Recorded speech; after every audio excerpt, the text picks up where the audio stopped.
Breaking through a door has always been one of the most difficult... Oh, well, never mind. Commercial successes in themselves, Italian westerns have also brought prosperity to Almeria on the Costa del Sol of southern Spain.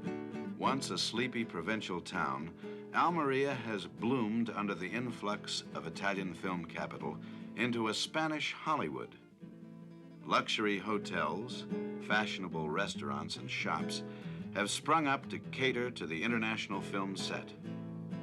The reason for Almeria's success is not only because there are more sunny days here than anywhere else in Europe, but also because of its real western countryside. Within 20 miles of the city, there are barren deserts, Mexican villages, and deep canyons.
Calcio, fucile, impatto!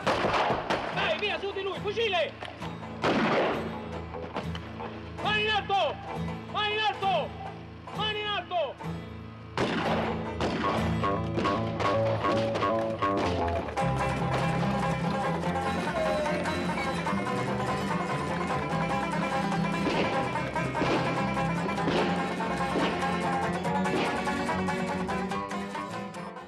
Almeria also has its western towns. Today it's Hickland, gateway to the Mexican border. Tomorrow it could be Dodge City, Tombstone, or Abilene. But always populated by local gypsies, pressed into service as Mexican trick riders and stuntmen. Almeria's 5 western villages and Rome's 10 are the world's liveliest ghost towns.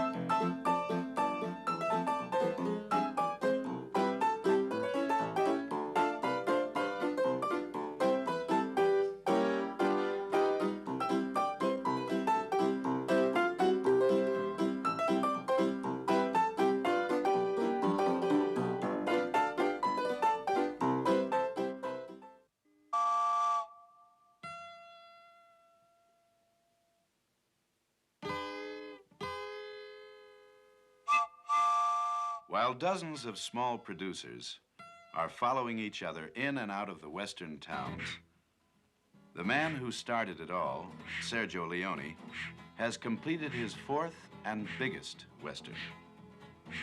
He says it will be his last.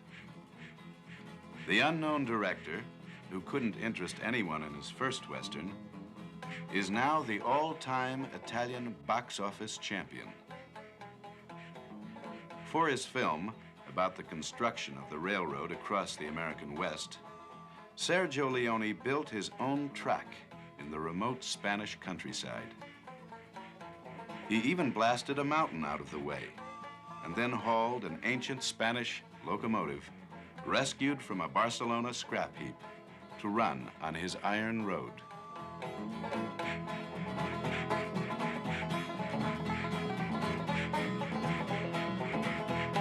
And who'll be riding the train? Well, there's Henry Fonda, Claudia Cardinale, Jason Robards, and Charles Bronson, among others.